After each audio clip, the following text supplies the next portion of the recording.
Hello दोस्तों। आज मैं उन गर्भवती महिलाओं के लिए वीडियो बना रही हूँ जिनके हाथ पैर और चेहरों में सूजन आ जाती है। जब उनको सूजन गर्भावस्था में जब उनको सूजन आ गई है तो उन्हें किस बात का ध्यान रखना चाहिए, उन्हें क्या करना चाहिए और क्या नहीं करना चाहिए, कैसे वो अपने सूजन को पहचानेंगे कि ये सूजन किस वजह से आई है और इससे बचने के क्या उपाय हैं और उनको किन किन बातों का ध्यान रखना बहुत ज़रूरी है। चलिए तो शुरू करते हैं वीडियो। गर्भवती महिलाएं जिनको सूजन आ रही है हाथ में, पैर में और चेहरे में। पैरों में आने वाली सूजन नॉर्मल भी हो सकती है और परेशानी वाली भी हो सकती है। तो कैसे पहचानेंगे कि वह सूजन नॉर्मल है या किस कारण से हो रही है। यदि सूजन आपके पैरों में आई है और वह जैसे दिन में रह रही है सूजन और आप जब रात में आराम करते हैं तो वह सूजन चली जाती है, तो ये जो सूजन आ गई और उसके बाद चली जा रही है, ये सूजन नॉर्मल है। आप इसके लिए नॉर्मली क्या कर सकते हैं ये आपको मैं बताऊंगी। ये जो सूजन है आपको शरीर में पानी रुकने की वजह से हो रही है या तो आपकी पेशाब कम हो रही है, इस वजह से ये सूजन आ जाती है। नॉर्मली बहुत सारी गर्भवती महिलाओं में ये सूजन आ जाती है और बहुत सारी महिलाओं में नहीं आती है। लेकिन जिन महिलाओं के पैर और टखनों में सूजन आई है उन्हें क्या क्या करना चाहिए। जिनके पैर में सूजन है ऐसी महिलाओं को ज़्यादा देर तक बैठे नहीं रहना है। जब वो बैठती हैं तो पैर नीचे लटका के नहीं बैठना है। पैर के सामने स्टूल रख करके पैरों को स्टूल के ऊपर रख के बैठना है और कम से कम 4 से 5 लीटर पानी पीना है। और महिला को हरी पत्तेदार सब्जियों का सेवन करना है क्योंकि महिला को कैल्शियम, पोटेशियम इनकी कमी से भी सूजन हो जाती है। महिला को खून की कमी के कारण भी सूजन आती है। तो आप सूजन को कम करने के लिए क्या क्या करेंगे। टहलने से सूजन तेज़ी से कम होती है और आपको खाने में भी ये ध्यान रखना चाहिए कि हरे पत्तेदार सब्जियों का ज़्यादा सेवन करें। फल फूल्स में सेब, अनार और संतरा आप ले सकती हैं और पोटेशियम की कमी के लिए आप केले भी ले सकती हैं। हाँ, वैसे तो पोटेशियम हरी पत्तेदार सब्जियों में भी है। जब आप लेटती हैं तो ये ध्यान रखना चाहिए कि जो आपके पैरों के नीचे तकिया रख करके सोना चाहिए, इससे भी सूजन कम होती है। और बाईं करवट में लेटना है। बाईं करवट में लेटने से आपकी किडनी और जो प्लेसेंटा है, जहाँ बच्चे को खाना मिल रहा है पेट के अंदर, वहाँ प्लेसेंटा होता है, वो उसको ब्लड फ्लो अच्छे से होता है बाईं करवट में लेटे रहने से। तो आपको बाईं करवट में ही लेट कर सोना है। कम से कम 2 से 3 बार भी आप ये कर सकती हैं या फिर करवट बदल सकती हैं, लेकिन बाईं करवट में 2 से 3 बार आपको आधे आधे घंटे के लिए लेटना है। आपको नमक का सेवन भी कम करना है। आप नॉर्मली जितना खाने में नमक डालते हैं उतना ले सकते हैं। आपको बाहरी ऊपर से नमक नहीं लेना है और आपको बाहर का खाना नहीं खाना है, जैसे अचार, चिप्स या बाहर का खाना ये आपको नहीं खाना चाहिए। आप नॉर्मली खाने में जैसे हम लोग घर का नमक इस्तेमाल करते हैं तो उसको ना लेकर के आप सेंधा नमक का इस्तेमाल कर सकते हैं, क्योंकि सेंधा नमक सूजन को कम करने के लिए अच्छा है। और जैसे पैरों में सूजन आई है तो आप उसको गुनगुने पानी से सिकाई भी कर सकते हैं, उसमें सेंधा नमक पानी में डाल करके, जिससे कि सूजन कम होगी। और जब कुर्सी में आप बैठ रही हैं तो पैर के ऊपर पैर रख के बिल्कुल नहीं बैठना है और बहुत अधिक देर तक खड़े नहीं रहना है।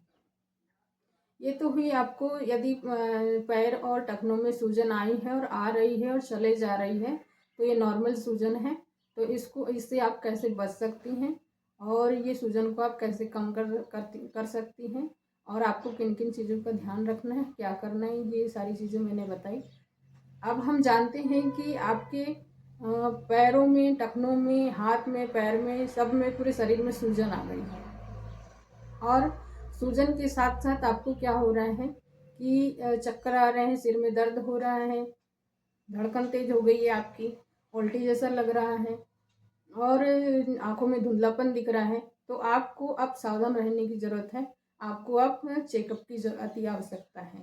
इसमें हम फिर आपको ये सलाह देना चाहूँगी कि ऐसा आपको यदि लग रहा है और अचानक सूजन बढ़ने लगी है तो आपको फिर घर में नहीं रहना है।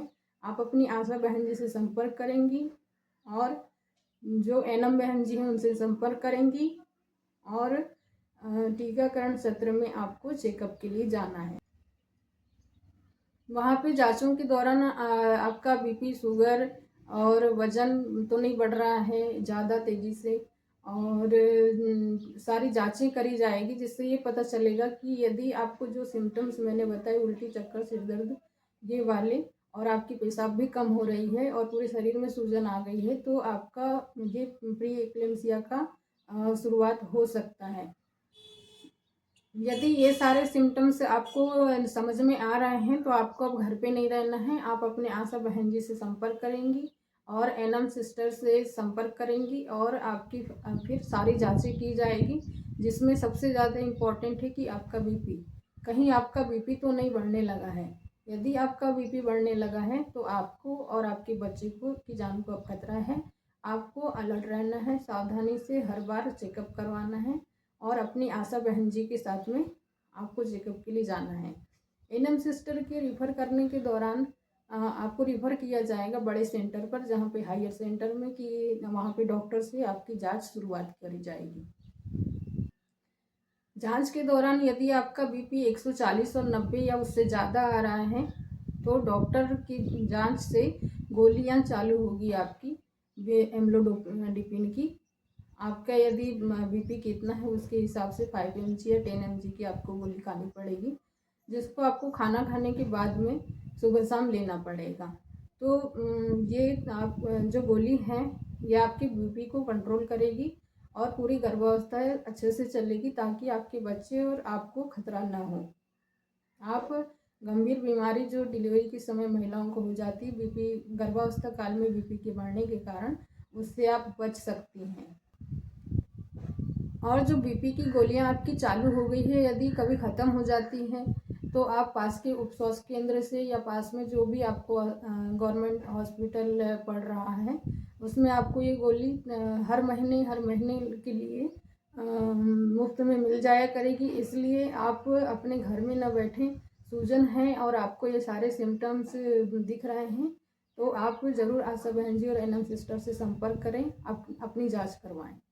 जो सूजन आ रही थी और बार बार चले जा रही थी, उसके लिए भी हमने जो आपको उपाय बताए कि आपको बाई करवट में लेटना है, पैर के नीचे तकिया रख के सोना है, हरी पत्तेदार सब्जियों का सेवन करना है, और फ्रूट्स में सेब, केला, अनार ये आप ले सकती हैं।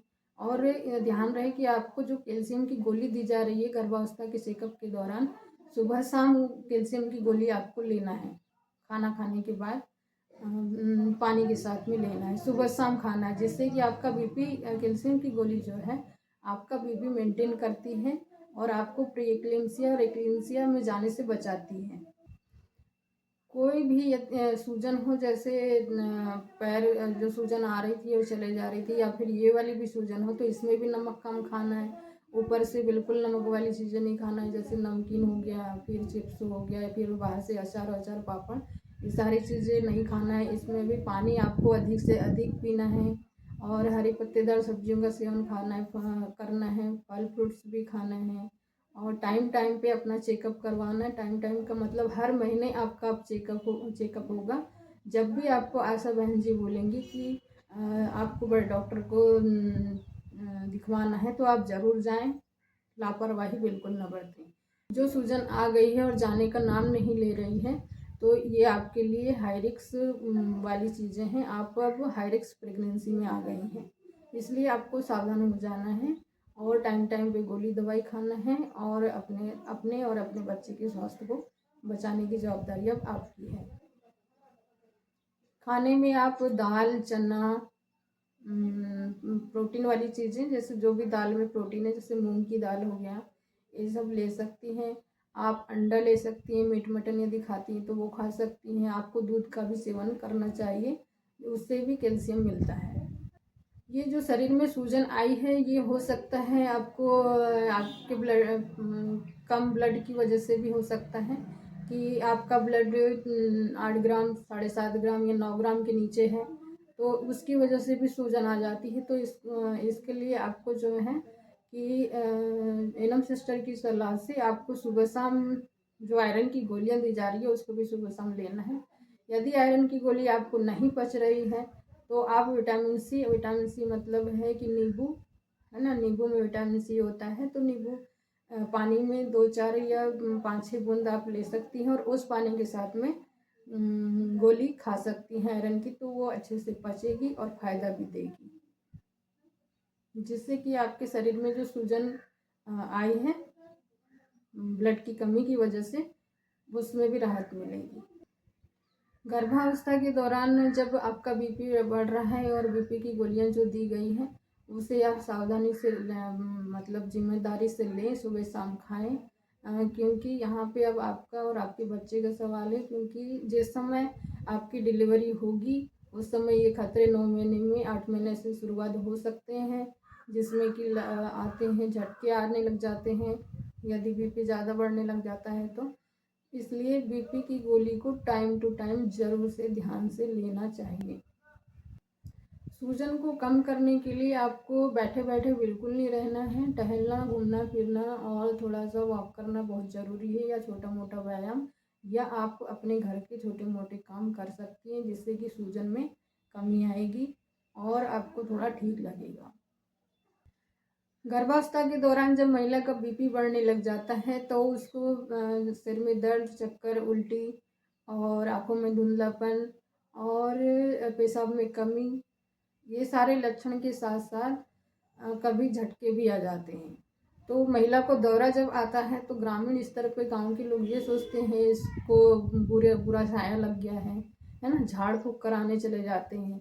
झाड़ फूँक के भरोसे नहीं रहना है, नहीं तो आपका फिर भगवान ही मालिक है, ना आपके बच्चे को बचा सकेगा कोई, ना या आपको, क्योंकि आप झाड़ फूँक के चक्कर में ऐसी कंडीशन में पहुंच जाएंगी कि आप हाई रिस्क तो पहले से थी ही और ज़्यादा रिस्क बढ़ जाएगा, तब आपको और आपके बच्चे को बचाना कठिन हो जाएगा। इसलिए पंडा पुजारी और झाड़ फूँक के चक्कर में नहीं रहना है।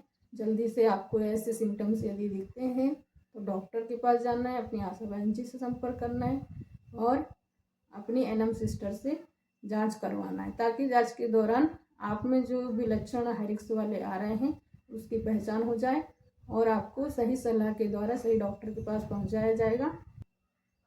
आपकी सारी जांचें होगी जिसमें आपको कुछ भी लक्षण जो जिस वजह से आपका बीपी बढ़ रहा है या फिर अन्य समस्याएं हो रही है, किस वजह से हो रही है, उसकी जानकारी के अनुरूप आपकी दवाइयाँ चालू होगी, जिससे कि आप और अपने आपका बच्चा सुरक्षित रहेगा। मेरी इस वीडियो में मेरे द्वारा ये प्रयास किया गया है कि आज भी ग्रामीण स्तर में ऐसी ऐसी महिलाएं हैं जिनको इन सारी चीज़ों से कोई लेना देना नहीं है और अपनी चेकअप नहीं करवाना है। यहाँ जबकि एनम के गले में फांसी का फंदा लटका हुआ है आपके चेकअप के दौरान, कि आपके चेकअप यदि टाइम टाइम पे नहीं होता है, आप हाई रिस्क में चली गई हैं, तो सारी जवाबदारी किसकी हो जाती है? एनम की। तो ये आप ऐसा न करें। इस वीडियो में मेरे द्वारा आपको समझाने का प्रयास किया गया है कि आपको टाइम टू टाइम जब से आप गर्भवती रहती हैं पंजीयन से लेकर के डिलीवरी होते तक आप अपनी संपूर्ण जांचें करवाएं, जिससे कि ये पता चल जाए कि आपकी गर्भावस्था नॉर्मल चल रही है या नहीं और आप किसी हाई रिस्क वाले लक्षण में तो नहीं जा रही हैं, ताकि समय पे उपचार किया जा सके। यदि ये वीडियो आपको अच्छी लगी हो तो लाइक और सब्सक्राइब ज़रूर करिएगा। धन्यवाद।